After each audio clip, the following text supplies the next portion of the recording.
Hi, my name is Alex and I welcome you to today's video. It took what felt like an eternity until the reboot of King's Bounty, which was released in 2008, finally got a sequel. But now the time has finally come and King's Bounty 2 sees the light of day, even on Nintendo Switch. Find out what the tactical RPG is capable of in our review. King's Bounty 2 takes great care to translate the feeling of that time into the modern era.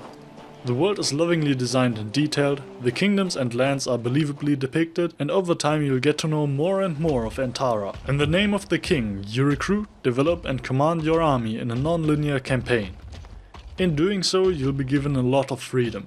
You'll be able to customize your troops, assemble your army, work with different terrains, and make deliberate tactics to succeed in the turn-based battles. In between, you'll be able to explore the world in real time and really immerse yourself in the world of Antara. That means you can compare the gameplay outside of battles with games like The Witcher 3. You control your chosen character from the third-person view, on foot or on horseback, and experience an average medieval story. At the beginning of the story, you are locked in an old prison, from which you are released relatively quickly. Of course, this doesn't happen without a reason. So you have to follow some mystical events and dangerous situations on behalf of various lords during the course of the story. Decisions should not only be made in dialogues, but also depend on actions. Depending on how you behave, you get points for your character. The world of King's Bounty 2 offers many different locations. From snowy landscapes to mysterious forests. The layout and detail of the entire world, whether in cities or open areas, are among the game's strengths. At the same time, the world is filled with a variety of different enemies. Humans are often the lesser evil between wolves and golems. Many of these enemies require certain tactics to defeat them, which means that an enormously well thought out approach is necessary, especially on the higher difficulty levels. Unfortunately, some of the animations look very clumsy, which hurts the atmosphere a bit. King's Bounty 2 presents itself much better in the area of tactical battles. If a battle breaks out, the hexes in the normal world are displayed at the exact spot and the battle begins. As usual, the hero does not actively fight, but commands his army.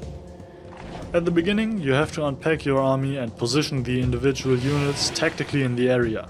Archers and crossbowmen benefit from higher positions and should be hidden in the back ranks at the same time to avoid being an easy target. Spearmen can and should be placed right at the front, and knights, who can take a few hits as well, are well placed at the front and are also suitable for quick flanking attacks. As with the predecessor, fighting is done in turn mode, with the order depending on the initiative values of the troops. Furthermore, the global spells can be cast as long as you have enough mana. Fireball, for example, can be used to specifically decimate enemy archers. From the very first battle, it becomes clear that the developers are trying to offer more varied battle areas, which are rugged or restricted in other ways, for example by a ravine. Of course, with such a large RPG, there's always the question of what the performance is like on the Switch. Most of the time the game runs at a constant frame rate, and the 30 frames per second mark is rarely missed. Compared to the other versions, the Switch version makes significant sacrifices in terms of graphics, which has to be expected. The most noticeable thing is the fog, which even occurs in buildings, whereby closer objects can be rendered with a higher resolution. Ultimately, the overall technical picture is solid though. So let's come to a conclusion. King's Bounty 2 is a good tactical RPG, which scores especially well with its world and well-designed battles. Unfortunately, superficial problems like the heavy fog and outdated animations prevent it from playing in the top league of RPGs.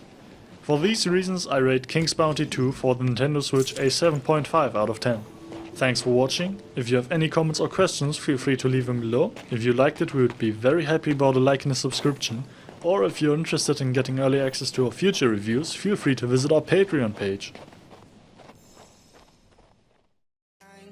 I'm a fool for your love.